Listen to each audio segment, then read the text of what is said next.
Nandito naman tayo sa klase natin ngayon and we are already in our week 9. This is a module for week 9 and our topic is all about gender, sex, and sexuality.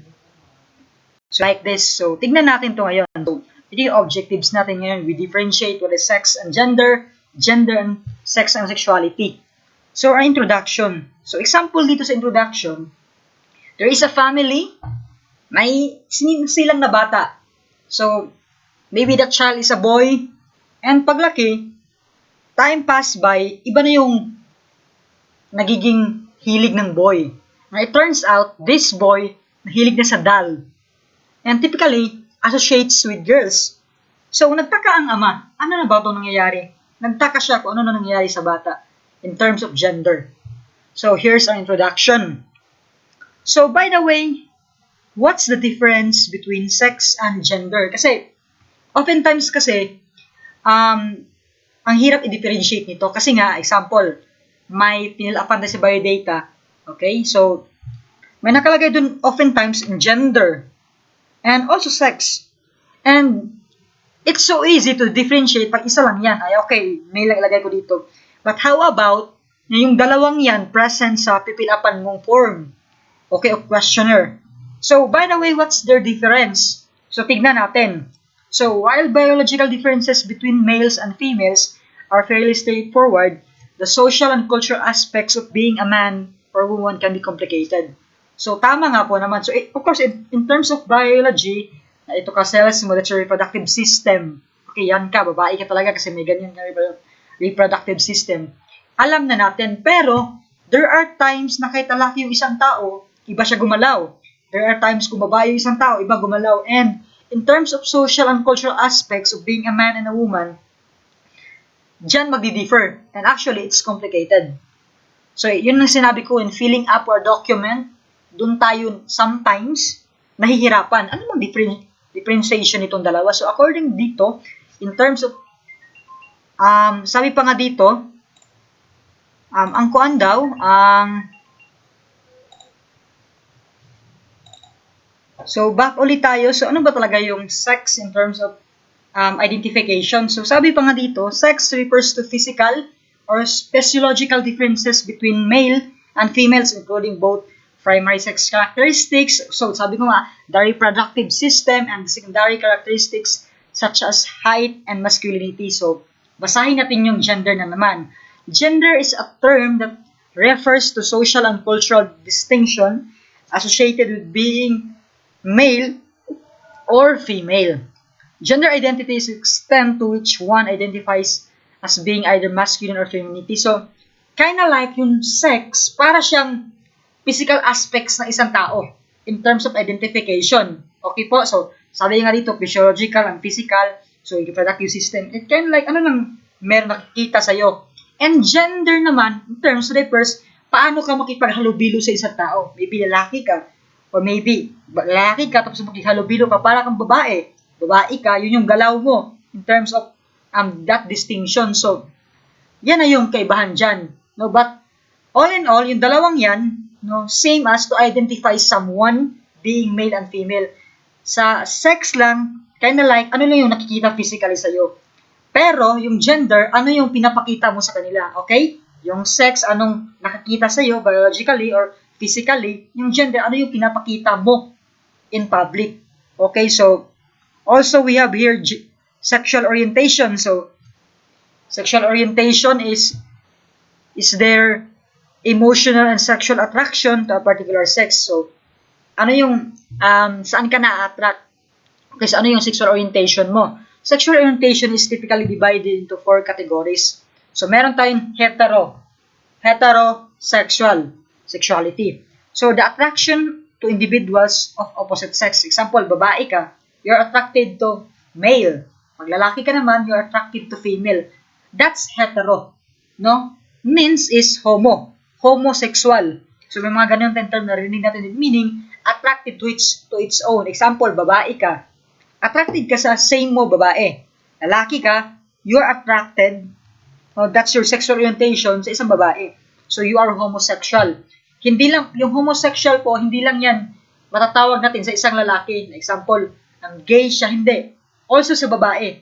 Okay po? So, bisexuality, attraction to individual of either. So, either sex siya, meaning attracted tayo siya, hindi lang sa babae, pati lang sa lalaki, both. So, alam natin itong mga term, diba, na bilingual, meaning dalawang language yung sinasalita niya, binomial, dalawang equation, ganun din yan. Bisexuality means you are attracted to both, dalawa.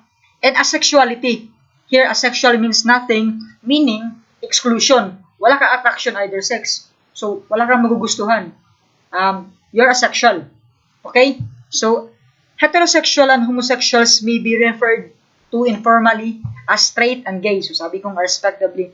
And the United States is heteronormative society. Meaning, it supports heterosexuality as a norm. So, yan yung norm talaga sa United States. And if you are like this, bisexual or asexuality or even homo, you are called deviant because you are not on the norms. Okay? Deviant yung tawag dyan. Consider that homosexuals are often asked, when did you know you were gay? But heterosexuals are rarely asked, when did you know that you were straight? Okay, so yun yung mga questions. So, also we have gender roles. So, nakikita natin, di ba?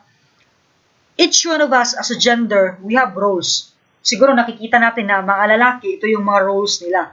Father, being a father. So the term gender role refers to society's concept on how men and women are expected to act and how they should behave. These roles are based on norm standard created. So, example, in American culture, strength, aggression, and dominance talaga sa masculine or sa men madalas. While feminine characteristic or roles are associated with passive lang, nurturing, subordination sa female. Role learning starts with socialization at birth. Even today, our society is quickly outfit male infants blue and girls in pink. So, di ba ganun yun? Oftentimes, pag lalaki ka, blue yung mahilig mong color or green or maybe black. And sa babae talaga, yung associated color niya talaga, symbolism, no, is pink. So, pag pink yung gusto ng isang lalaki, ironic. So, also, kaduda-duda. So, maybe that's according to the norms na established natin. Parang gano'n na talaga. And, siguro, we mislead the color pink na pambae na talaga. Hindi naman pwede. Pwede bang yung mga artist na gugamit ng pink? Are they gay? Maybe not. Okay? So, ito, here, father tend to be more involved when their son engage in gender-appropriate activities such as sports. So, may sporty talaga yung mga father. They are fathers, men talaga. And oftentimes, pag may mga single mother na nag-a-act as men, nakikita natin sila as hindi yan normal. Okay, so, also we have gender identity. So, gender identity is an individual's self-conception of being male or female based on her association with masculine or feminine. Depende sa'yo. This is my gender identity, ito ako. So, ganun yung gender identity. It depends to someone's conception kung sino siya. No? So, yan yung identity niya. According to him or her. Individuals who identify with the role that is opposite to their biological sex are called transgender. So, ito na yon. So, yung mga individuals na yan na medyo nagpapa-opposite, yun na yung tawag dyan. Transgender. Meaning, they become in transition, no, sa gender nila. Okay? Lumipat sila. So, transgender male, for example, such as strong emotional and psychological connection to the feminine aspects of society that they identify their gender as female. So, they are called transgender. Also here, transgender individuals who wish to alter their bodies through medical intervention such as surgery or hormonal therapy. So, ito na yung mga na nagpapa-hormonal therapy, ang iba ang surgery, nagpapa-opera, pinapaputol yan or may tinatahi dyan. So that their physical being is better aligned with their gender identity. Yan yung gusto nila eh. That's what they like. That's what they want to call themselves. To them, gender identity nila yan. Yun yung ginagawa nila. Nagpapa-transsexual sila. Meaning, yung sexual organs talaga nila, they change something to it by surgery or and hormonal therapy. So, like this person, sabi nga dito, Chaz Bono is the transgendered son of Cher and Sunny Bono. Being transgendered is not about clothing or hairstyles. It is about self-perception, sabi niya, accordingly. So, gender. So, nakikita natin dito, anong trabaho ng babaeng to? Familiar, parang may mga upuan. Baka waiter siya, or baka he is a secretary. So, traditional images of American roles reinforce the idea that women should be subordinate to men. So, alam mo yung idea ng secretary? So, bakit ba yung mga secretary, madalas babae? Hindi niyo ba naisip yan? Yung mga katulong, mga maid, madalas babae. And it is already a culture in our society, yung ganong traditional images. Actually, it started in America. And accordingly, that kind of idea of women is kind of like subordination to men. So, under pala siya. So, parang hindi pwedeng maging maid yung lalaki, hindi pwedeng maging secretary yung lalaki kasi nakakababa. So, ganun yung mga identity ideas pala. So, be careful tayo na hindi naman porket yung secretary, pang babae na siya, hindi naman siya babae yung position niya. Sadyang we label to that kind of ideas. So, also we have gender and socialization. So, we have here, although our society may have stereotype that associates motorcycle with men, female bikers demonstrate that a woman's place extends far beyond the kitchen in modern America. So, kita natin, may motor ang astig pero sandals, okay? Kasi oftentimes kasi na-associate natin yung mga ganun, motorcycle, babae ka agad, kusina, babae din, sports, lalaki lang, leadership, lalaki lang. But oftentimes that is already called stereotypes. Kasi we try to associate them with dito lang. We try to make this division. So, gender and stereotypes form the basis of sexism. Sexism refers to prejudice beliefs that the value one seeks over another. Sexism varies in its level of severity. So, ito na yung sexism refers to prejudice na yung isang gender na to is valuable sa isang gender. Hindi naman pwede yan. Social stratification and inequality. So, it refers to a system in which group of people experience unequal access to basic and highly valuable resources. So, we have tackled it a while ago. So, the United States is likely characterized by gender stratification as well as stratification of race, income, occupation, and the like. So, ito na. So, yun na yung sinabi ko, di ba, na parang katulong or maid yung babae. In some cultures, women do the household chores with no help from men, as doing housework is a sign of weakness considered by society as a feminine trait. So, yun na yung sinabi ko kanina. Madalas, sa society natin, pag sinasabi natin katulong, mag-hire ako ng katulong, maghanap ako, babae, ganun kaagad yun na sa isip ng isang tao. And kind of like it is already a stereotypes and it's already a divisive. No, parang sexism na siya, na dinidivide mo siya and you value other gender compared to another. Okay, so, ano yung theoretical perspective on gender? So, sabi nga ng functionalist, they argue that gender roles were established well before the free industrial era. So, when men typically took care of responsibilities outside the home, such as hunting, and women typically took care of domestic responsibilities in or around the home. Now, these roles, before pa pala to, considered functional because women often limited by physical restraints of pregnancy and nursing, and unable to leave home for long period of times. Once established, these roles were passed to the subsequent generations since they serve as an effective means of keeping the family system functioning properly. So, according sa functionalism, okay lang naman. May function naman before. Kasi before, nanghunting yung mga lalaki naman din before. And according to the science, in terms of motor skills and intelligence, yung lalaki madaling nakakakita ng mga mapa. In terms of direction, kaya madalas nga lalaki driver. Okay, sa sasakyan. In terms of hunting, buntis yung babae, of course, lalaki yung magahan kasi hahabulin yung mga hayop. Ito pa rin before. Pre-industrial era pa lang to, yan talaga yung naging concept and it has function naman. Okay? Alam ba ng babae yung mag-hunting tapos yung lalaki sa bahay lang magluluto? Hindi pwede yan. And I believe there is this trend no more on men. Kasi nga, biologically speaking tayo, there is this hormone kasi in men, example testosterone, compared to men, o women, estrogen, na characteristics niyan, enlargement of muscle. So, talagang mas mai-improve pa ng men, yung muscles niya mas lalaki, mas malakas.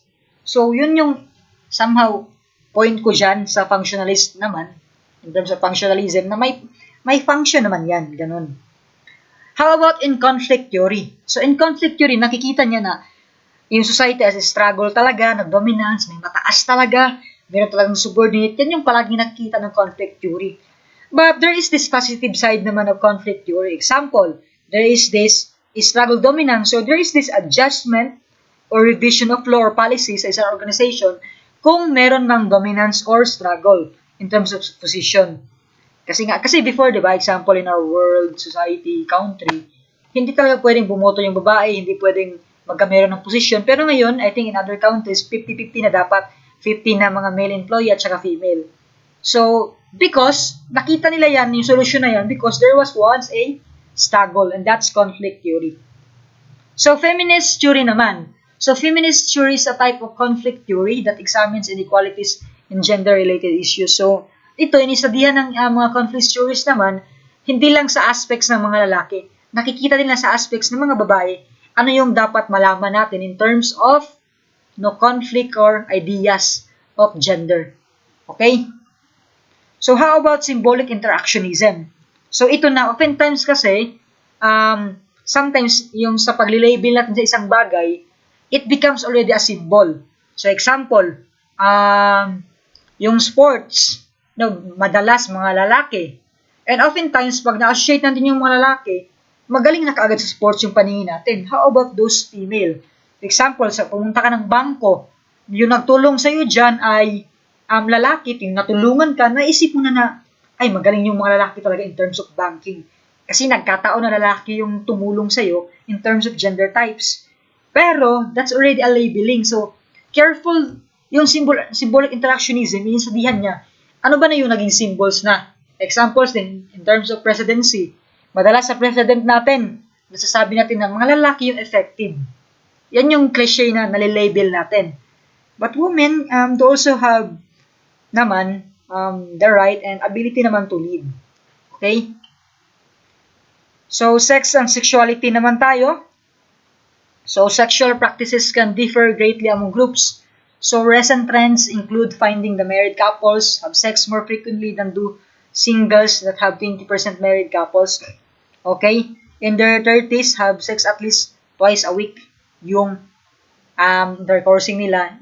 That's their sexuality.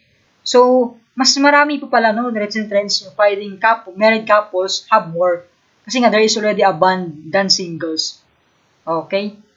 So, ang sarap gawin to in terms of if you are married under the law of God.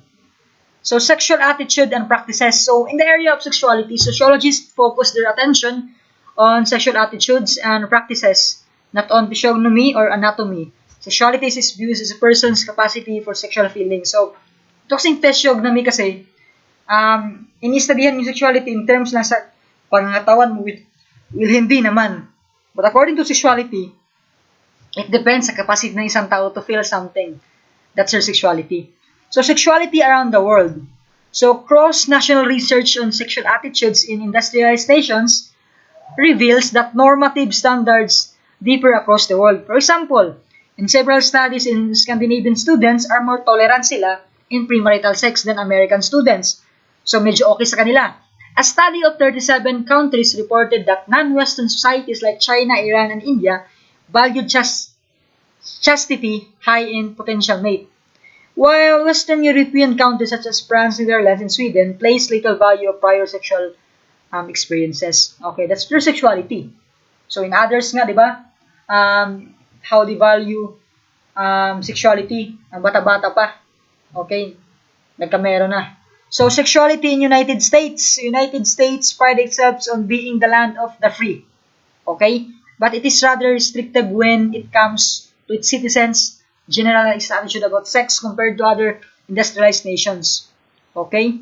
So, in an international survey, 29% of Americans stated that premarital sex is always wrong, while average among the 24 countries surveyed was 17%. So, kaya naman kasi, Americans talaga, they are full on, they believe that it's wrong. I too believe that that's wrong. So, sex education, so, sa mga schools natin, di ba, and have we taught to this that about teenage pregnancy, and about sexual health, na inisdihan natin yan about menstruation, how we grow old in terms of puberty. We experienced that sexual education in our school. So, nurse yata yung na-educate sa amin that time, ano yung mga hygiene habang lumalaki. So, one of the biggest controversies regarding sexual attitudes is sexual education in American classroom. Kasi, para dang na-open up yung bata sa mga ganyan-ganyan. Hindi naman. Kasi nga, we are just preventing something that might happen sa mga bata. Okay? So, okay naman ako sa sex education. I think it gives something good than harm. Because it does not just inform us, but preventive approach kasi siya. Hindi naman pwede na nasa sitwasyon na yung bata sa mga ganyan, diyan mo paturuan. Of course, before pa lang dapat maturuan na. So, here is this, sino tong kuan na to, si a Republican presidential nominee, hopeful Ricky Perry mandated HPV vaccine to middle school. So, ito yung pinagfa-fight niya na since the vaccine which helps cervical cancer. So, ito, maybe it is actually personal, itong vaccine na to, pero it helps people, okay? Those people who have experienced and who might experience cervical cancer, it helps them. So, sociological perspective naman tayo. So, structural functionalism. So, when it comes to sexuality, functionalists stress the importance of regulating sexual behavior to ensure marital cohesion of the family stability. So, ito talaga yung nakikita ng functionalist. Dapat talaga functional, stable ang lahat in terms of sexual and gender.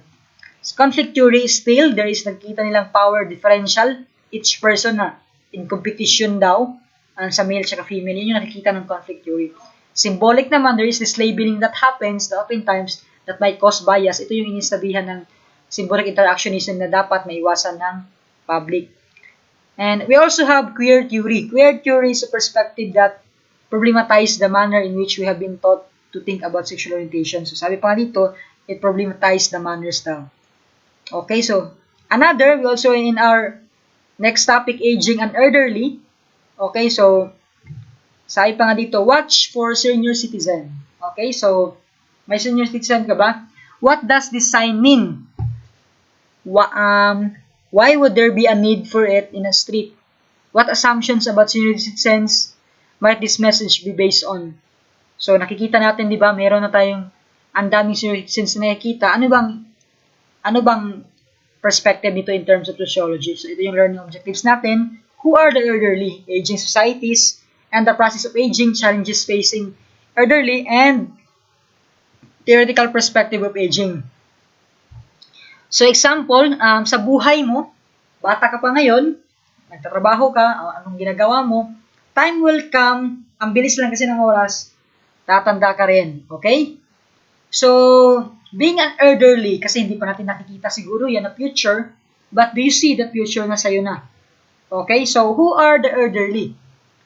Siguro, sila yon, pero magiging tayo din yan. No? So, who are the elderly? Aging societies. So dito, dininumerate dito, think of American movies and television shows you have watched recently. Did any of them feature older actors? So, oftentimes, ito yung nakikita natin sa society. Na yung mga older individuals, we label them as weak, kakatawanan, or ano ba, yung roles nila. And we love to that. No, but actually, that's an insult to our creation sa ating being na magiging tayo din naman yan sila.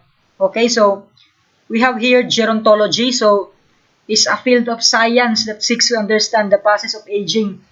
So, ito na yung field ng science na inistudihan nila. yung ano yung pag-edad ng isang tao, paano tumatanda, ano yung mga challenges. So, ang ginagawa nila dito, yung edad, ano yung mga nangyayari pag umiidad na, tsaka yung study nila dito is like yung adult ngayon, ano yung ways na maging epekto sa society pag matanda ka na. So, although multidisciplinary field to, gerontology includes the work of medical and biological scientists, social scientists, and even financial economic scholars. So, nakikita nila dito ano yung related din dito yung mga medical, ano ba yung in terms of matanda ka na, what happens to your biology, social, and financial aspects, gerontology. It talks about understanding the process of aging. How about social gerontology?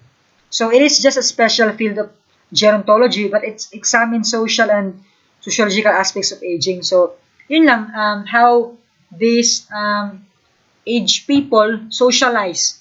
So, researchers focus on developing broad understanding of experiences sa mga may edad na in specific ages. Especially, yung mga may edad na. Yun yung inistudihan nila. Okay? How about studying aging populations? Okay, so how old is this woman? Sa tingin mo? Siguro mga 70 plus or 60. In modern American society, appearance is not a reliable indicator of age. In addition to genetic differences, health habit, hairstyle, hair dyes, botox, and the like, make traditional signs of aging increasingly unreliable. So, hindi naman pwede na nakita mo yung matanda na agad. Okay, so, baka bata pa pala yan, mga 40 plus pa, mga iba kasi mga ganun. So, also, we have here a survey age and sex structure population for the United States. So, example lang to. Before pa to. So, there is this prediction. So, accordingly, 2021 ngayon. So, on 2010 daw. So, ito yung age. So, mas malaki of course yung may age na mas bata pa. Of course, malaki yun. At lumiliit na siya habang tumatanda. Lumiliit yung, example, pag 100 years old, example, 70 to 100 years old, maliit na doon yung mga tao dyan. Karamihan talaga is mostly mga bata up to teenager or even adults. Habang tumatanda yung isang tao, ang population niya, lumiliit yung mga tumatanda. Of course, marami yung mga bata kasi matagal pa naman yung buhay nila. So, it is already a prediction, example, in 2010, 2030, up to 2050. Parang ito pa rin yung mangyayari. Still, malaki pa rin yung may mga bata. At saka, of course, we are talking about your life expectancy na. Maliit na lang talaga. So, this population pyramid shows age distribution pattern for 2010 and projected up to 2030 and 50. So, cohort is a group of people who share the statistical demographic state. So, yan na yun. It is their age in terms of their group of people. So, that's a cohort.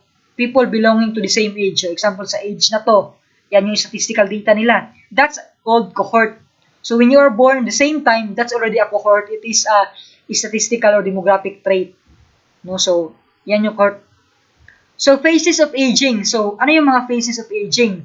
So, pagtanda. Actually, United States, older population can be divided into 3 stages of subgroups. So, akala natin pag matanda, yan na yan. So, actually, mayroon pang young old. Meaning, you're just beginning on your old age. Approximately 65 to 74 years. Middle old naman, 75 to 84. And old, merong old. Over age of 85. Up to over.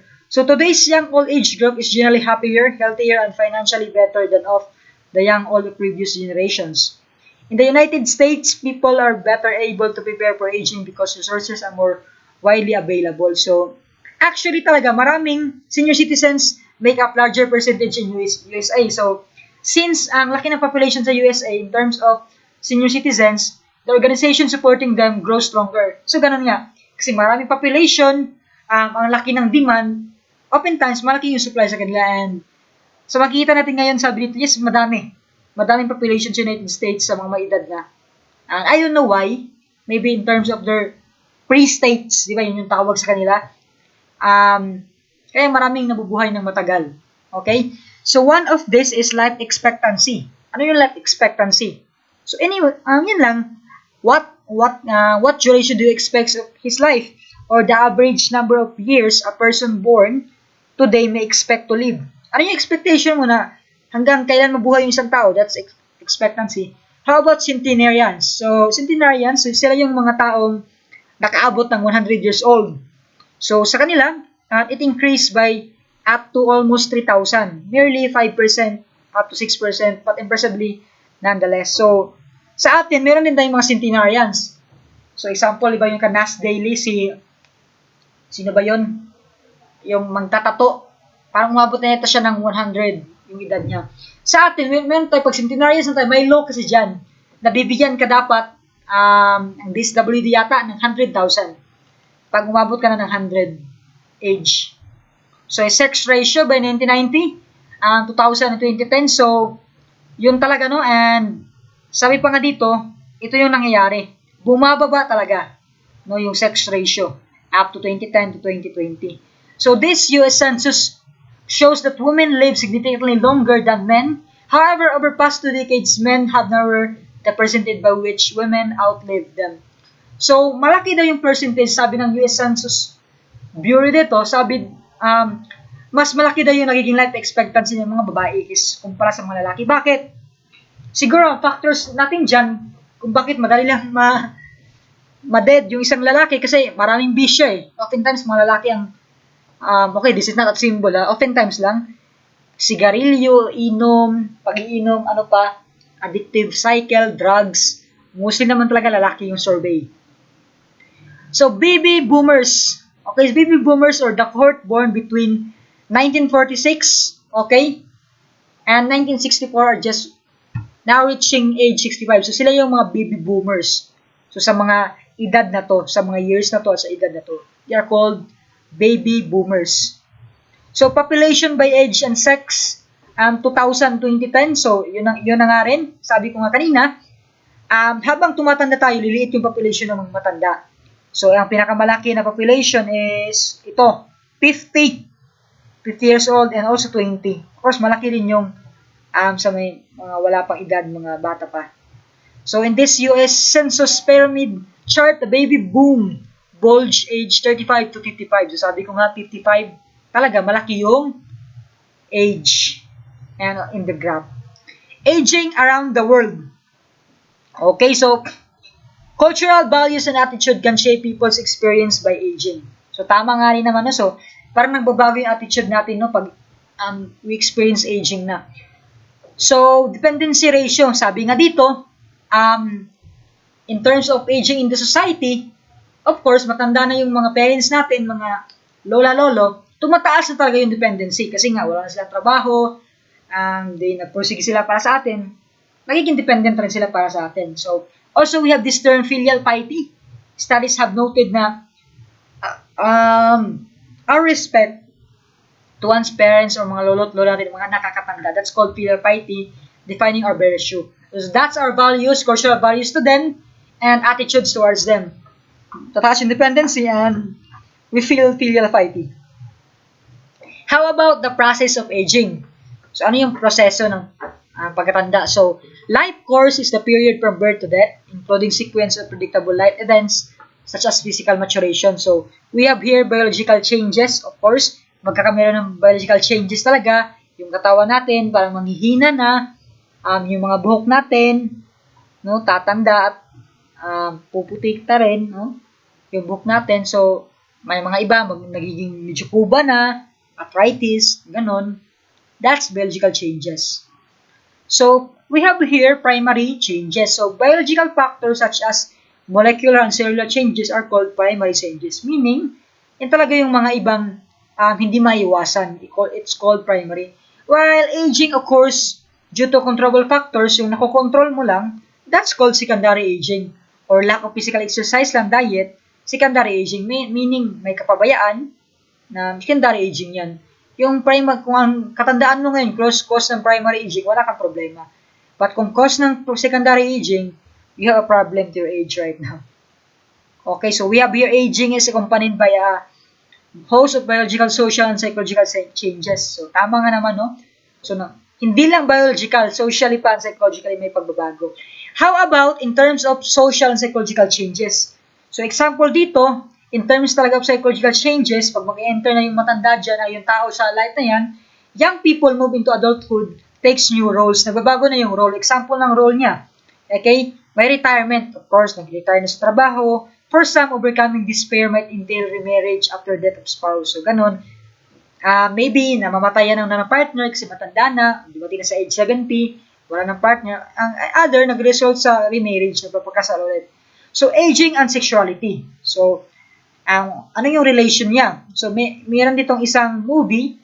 Movie ba siya? Okay. Pinalabas siya ng 1971, cult classic movie. Sabi pa nga dito, yung isang 20 years old something na fall siya isang 17 years old woman. And iba yung naging reaction ng society dyan. Hindi daw normal. Ang death and dying. Meron tayong isang apo dito na nakaupo sa kanyang grandmother. Had you feel that? Have you done it? No? So, nakita mo na ba yan? So, siguro nakatingin siya dyan. Iniisip niya, ano ka mangyayari sa akin? Saan kaya si Lola? And for most human history, the standard of living was significantly lower than it's now. So, tama nga rin naman. I-compare natin noon, ngayon, alam natin yan. Ang lahat ng mga lolo natin, lola, ang taas compared to now. Ang 17 lang yata ngayon sa male, 70% ang sa mga babae up to 75 pa or up. So, because of that, no, there is grief. Kasi nga, nawawalan tayo ng mahal sa buhay. There is grief on that despair nangyari or death. No? So, grief as psychological, emotional, and social response to feeling of loss that accompanies death or similar event. So, here's the research of Ross found that a person's first reaction to prospect of death, example, alam mo na darating na yung araw na mawawalan ka ng mahal sa buhay, yung parent mo, mamamatay sila, mawawala sila sa iyo, and even you yourself, pag aabot ka na daw sa point of death na yan, magkakameron ka ng mga reactions na to. Example, denial. So, i-deny mo yung death na yan, ayaw ko dyan. No? I feel fine, okay naman. So next, magagalit ka. You feel anger. No, sabihin mo, unfair yung life. Next, you bargain trying to negotiate higher power to postpone. Lord, wag naman sana. No, I bargain. Or madidepress ka. No, madidepress ka sa life mo. Also, last thing is acceptance. I-accept mo na lang. And maybe, honest naman yung death. I-accept mo na lang. So, Ross' work in general considered a major contribution to thanatology, so systematic study of death. So ito talaga yun, no? Systematic study of death and dying. Tawag dyan, thanatology. So also, Dr.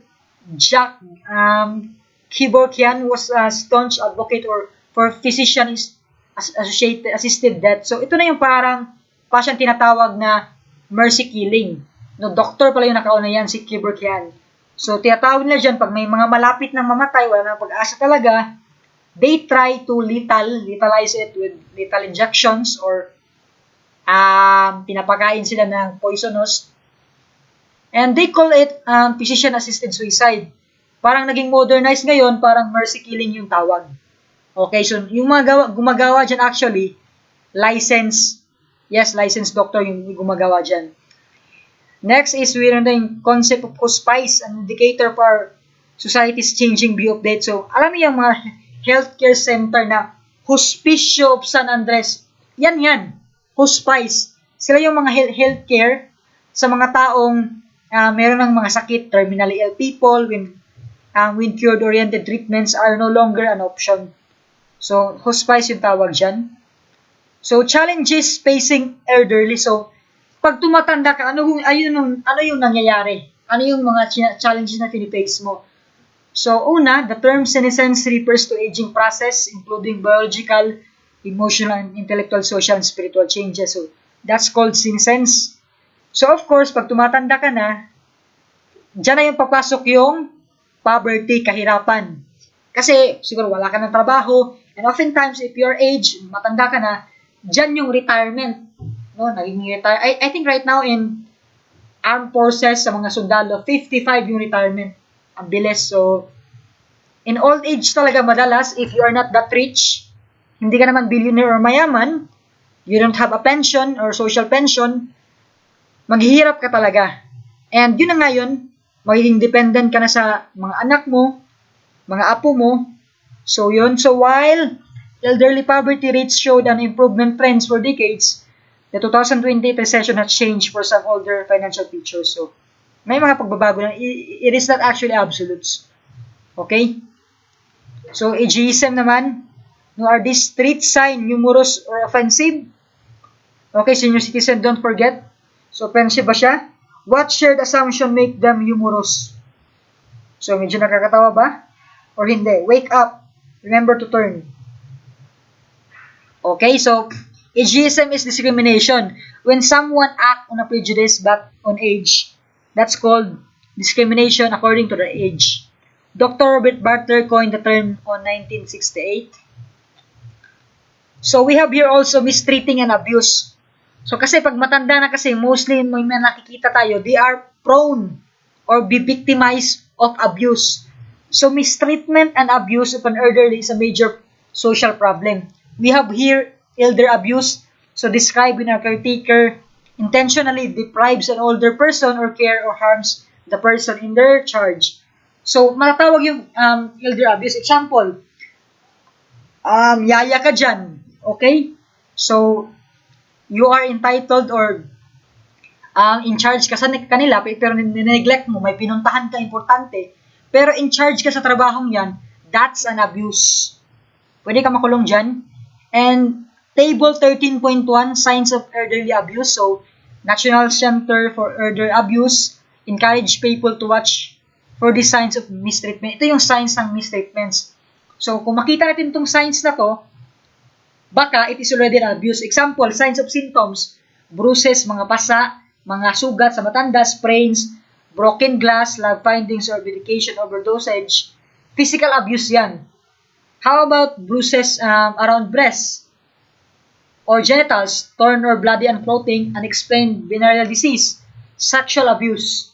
How about being upset or withdrawn, unusual dementia like behavior, racking or sucking? Maybe it's a sign of emotional or psychological abuse. How about poor hygiene, untreated bed sores, dehydration, soil bedding, neglect, sudden change in banking practices, inclusion of additional names or bank cards, abrupt change of will, financial abuse. How about untreated medicine, medical conditions, unclean living area, lack of medical items like dentures or glasses, self-neglect? So, ano yung theoretical perspective dyan? So, still, functionalists analyze how parts of society work together.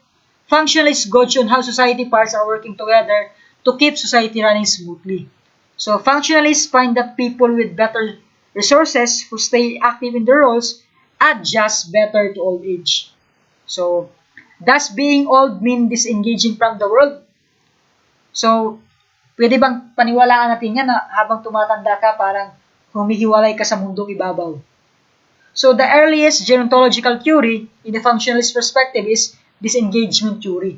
So, this suggests withdrawing from society and social relationship in a natural world of growing old. So, of course talaga kasi, yung mga matanda kasi, para kasi silang, madali na silang mayamot, medyo masungit na.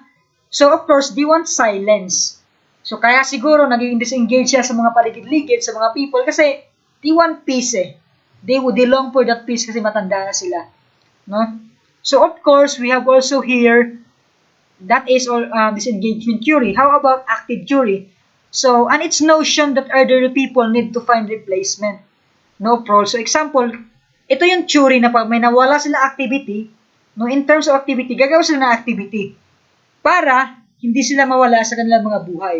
Okay, that's called activity theory na activity levels of social involvement are the key to process, in this process, and happiness. So, example, before siya, example, agricultural engineer siya, ito yung ginagawa niya. Pagkapagtanda niya, yung gawin niya, magtanim-tanim na siya, and mahilig mga ganyan yung matanda. Di ba, yun yung mga ginagawa nila, and mayroon talaga silang gustong gawin, and sometimes, hindi natin mapipigilan. Ano yung ginagawa nila, nag-iipon sila ng mga bagay-bagay, nagtatanim kahit ano-ano, kasi sila, wala silang magawa eh.